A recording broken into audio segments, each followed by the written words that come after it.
What's going on, folks? Ted from Immersion here, and I wanted to continue on our Dragonlance Shadow of the Dragon Queen coverage. I originally contemplated breaking this out into two videos. I don't see the reason to do so because there are so few. So in this video, we are going to be talking about three topics.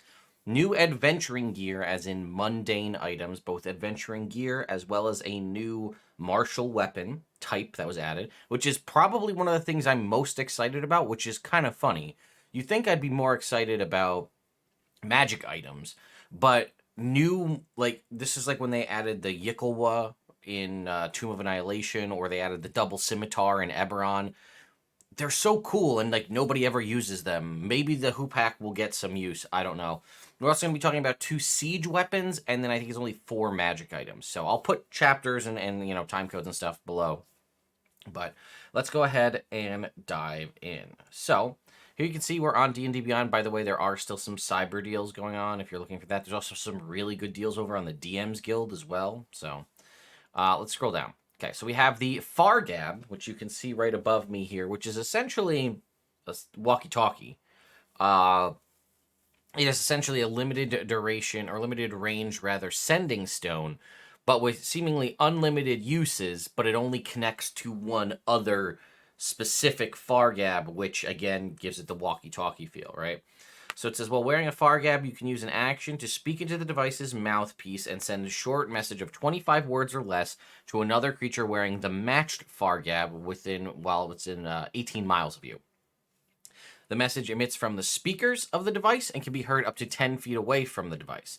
If no creature is wearing the Fargab, the speakers make static noises instead. So it's not just going to like blip it out onto the ground if the unit's there, but it again, a sending stone, it uses I'm pretty sure sending stones, once they're used, they have to wait to be reused again, whereas the Fargab is a constant source of communications, just limited to that 25 words or less, but again, limited to 18 miles. Then we have the Hoopak, which is what I was just talking to you about, a brand new martial melee weapon, but it's also a ranged weapon, and you could see its damage is either a D6 piercing damage for melee or a D4 bludgeoning damage for ranged. It costs a gold piece, and it has the ammunition property with a range of 40, 160, finesse, special, and two-handed. So what this is essentially, if you look at the picture of the Kender that's in like the appendices for the monsters, it's essentially a spear. So imagine, what you'd think of a traditional spear, but instead of the back half just being like a flat handle, it curves into basically the head of a slingshot. So you could stab somebody with the spear end or plant the spear end into the ground and then use the slingshot. And rather than it being like a traditional sling, it's a slingshot, but it still does the same damage, right? A sturdy stick with a sling at one end and a pointed tip on the other. The special property of it is when you make a melee attack with this weapon, you ignore its ammunition property.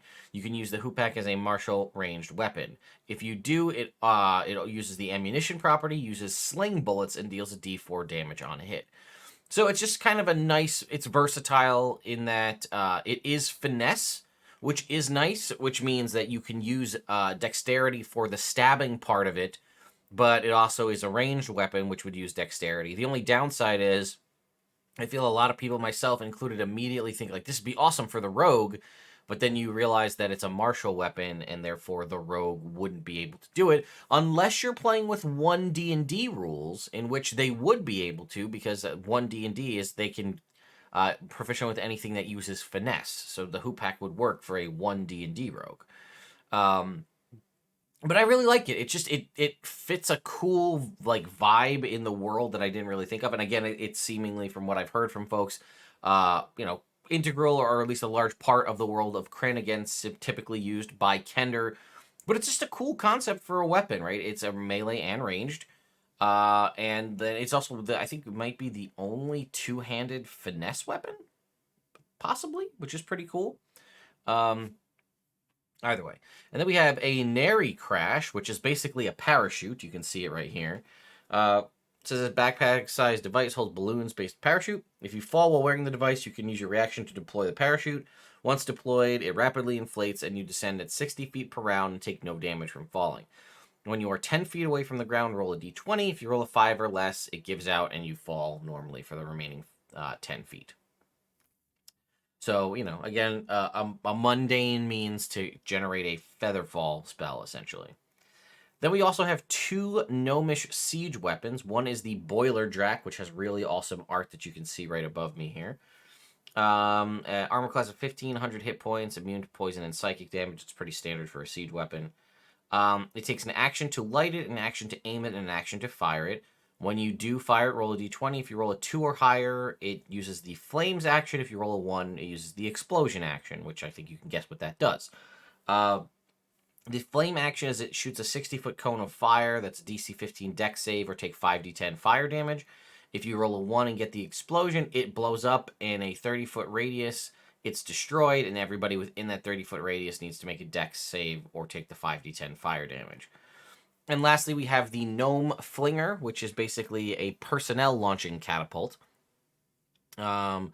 It's a catapult designed to hurl creatures. It's, again, typically to be paired with the Nary Crash parachute, so you would launch people and then pull the ripcord and float down to kind of deploy personnel, possibly behind enemy lines or what have you.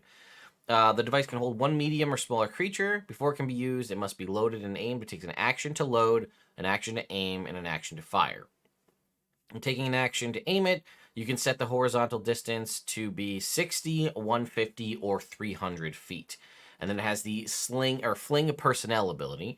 It catapults a medium or smaller creature at least 60 feet away horizontally with a maximum horizontal distance of 60, 150, or 300. It says, wait, at least 6. Okay, at minimum 60 feet, yeah. Depending on the option chosen when the catapult was aimed, during the trajectory, the creature always reaches a height of 60 feet vertically. A creature that collides with another creature or object during the trajectory takes a d6 bludgeoning damage for every 10 feet away from the Gnome Flinger it is.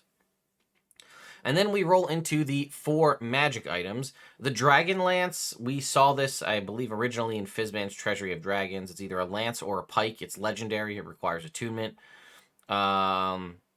And then basically it says they're forced to either be used by foot soldiers as pikes or riders as lances. It gives you a +3 to attack and damage rolls, and when you hit a dragon with the weapon, it takes an extra 3d6 force damage, and any dragon of your choice that you can see within 30 feet can immediately use its action to make a melee attack. We have the Flying Citadel Helm, which is essentially a Spelljammer, but for a flying castle. If you're familiar with the spelljamming helm from that, that's what this is. Very rare, requires attunement by a spellcaster. The function of this ornate chair is to propel and maneuver a flying citadel on which it has been installed. The sensation of being attuned to a flying citadel helm is akin to pins and needles. Again, this is almost word for word what it's there for a spelljammer. While attuned and sitting on the spelljamming helm, you can use the flying citadel helm. Or you can use the flying citadel helm to move the citadel through the air up to 80 feet per round or 8 miles an hour. You can steer it, albeit in a somewhat clumsy fashion, in much the way a rudder or steers a seafaring ship. And at any time, you can see and hear from the highest point outside the citadel as though you were at that location. If no creature attuned to the helm is maintaining concentration, it remains motionless in its space. You can transfer attunement as a bonus action or an action by touching a willing spellcaster. And then should it be destroyed, it is installed, the citadel it is installed on loses power and begins to crumble.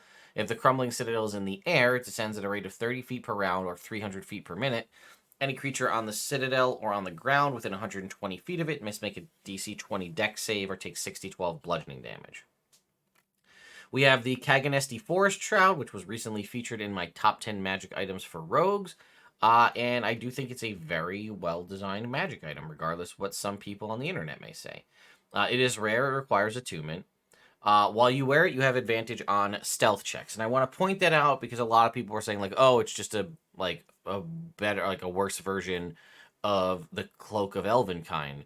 And I just want to point out that the Cloak of Elvenkind also requires an attunement slot. It's not like the Cloak of Elvenkind is non-attunement, and this is, because then I would could make an argument there. Also, the Cloak of Elvenkind gives people disadvantage on perception checks to see you, and gives you advantage on dexterity stealth checks, which I believe is designed to be for being witnessed, because it specifically says that like your cloak blends in with the surroundings. So in theory, if you are loud and noisy, you're not getting advantage on the stealth check. Just like the boots of Elvenkind are designed for advantage on stealth when making noise. This is, I think, for being seen. So if you're loud while wearing a Cloak of Elvenkind, people can still make traditional stealth checks without disadvantage. This just gives you, or sorry, without it, you wouldn't, yeah, you know what I mean. You wouldn't have advantage on the stealth checks if it's for being loud.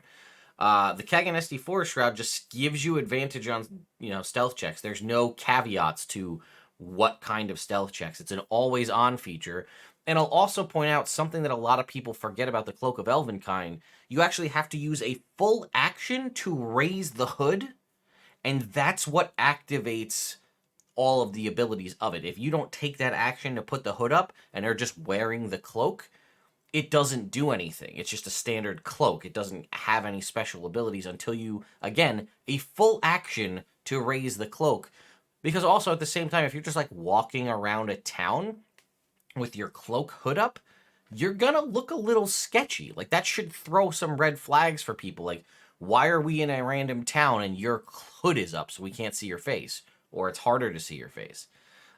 This is an always-on advantage on stealth checks. And if that wasn't enough, a bonus action to magically teleport along with any equipment you're wearing or carrying to an unoccupied space within 30 feet. Fantastic for getting away, especially, right? You want to teleport somewhere, then you could hide where you were with advantage on your stealth checks and people don't really know where to look. And you also have advantage on the next attack roll you make before the end of your next turn.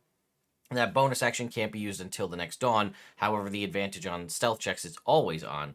But this is nice because you could position yourself in the battlefield. And again, if you happen to be playing a rogue and have access to this, it also gives you self-initiating sneak attack by granting you advantage.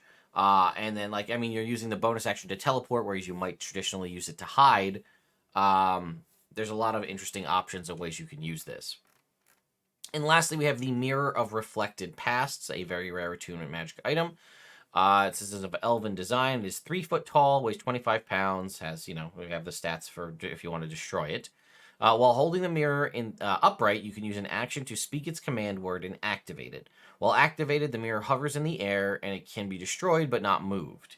It remains activated until you use an action to speak the command word again, or your attunement to the mirror ends, at which point the mirror harmlessly floats to the ground. Once it's been deactivated, it can't be activated again until the next dawn.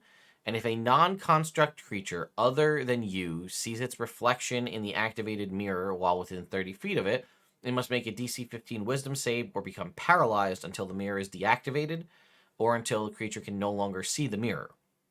A creature paralyzed by the mirror can repeat the saving throw at the end of each of its turns, ending it on a success. If it succeeds, it's immune for 24 hours.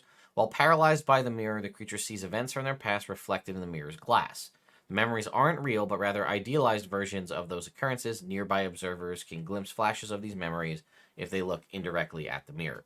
So this is kind of like a Harry Potter Mirror of Erised, sort of, although it's more mechanical in that it paralyzes you, but you're just like seeing ideal memories, like, the best version of things you remember from your past, and it just keeps you in such a stupor that you are paralyzed while looking at it. Also, I think you could probably do some funky stuff with this. When the mirror is held upright, speak the command word and it hovers in the air and it can be destroyed but not moved. You could probably do some interesting things with, like, using that to hold you in place. Like, if you were, like, falling, like, activate the mirror, stopped in place and hang up the mirror. I don't know, maybe I'm overthinking it, but there you go, folks. That is all of Appendix A of Dragonlance Shadow of the Dragon Queen, the gear and magic item section. As I said, we are starting to kind of finish up on our coverage of this book. The next video we'll be doing on this will be the Appendix B, Friends and Foes, which is the various creature stat blocks. There are a handful of different creatures, not too many. Probably around the 20-ish or so. I'll have a count when we get to that actual video. But there's around 20, although some of these are repeats. For example, the Draconians that appeared, and I believe some of the Dragon Elves and other things that had appeared in Fizban's Treasury of Dragons are just reprinted in this book. So we'll actually see how many of these are new. And I will likely skip over any of the ones that are just repeats unless there was a drastic change to their stat block. And then we do actually have appendices for sidekicks, and a lot of people forgot about the sidekick rules. So I think this would be a good opportunity to at least just touch on that briefly and take a look at the sidekicks and how things are handled. And then we'll kind of close this out for the main coverage, future videos on the board game, and possibly how it syncs up with the campaign once we figure out exactly how that works. But I need to get a chance to play the board game and understand the rules before I'm able to do that. So I'm looking to try to get that done at PAX Unplugged. So anyway, folks, thank you all so much for watching. A reminder that my 4 giveaways are still available for a variety of different D&D related content. Also, again, if you will be at PAX Unplugged, I will also be there. So I will look forward to seeing you there. Thank you all so much for watching, and I'll see you next time.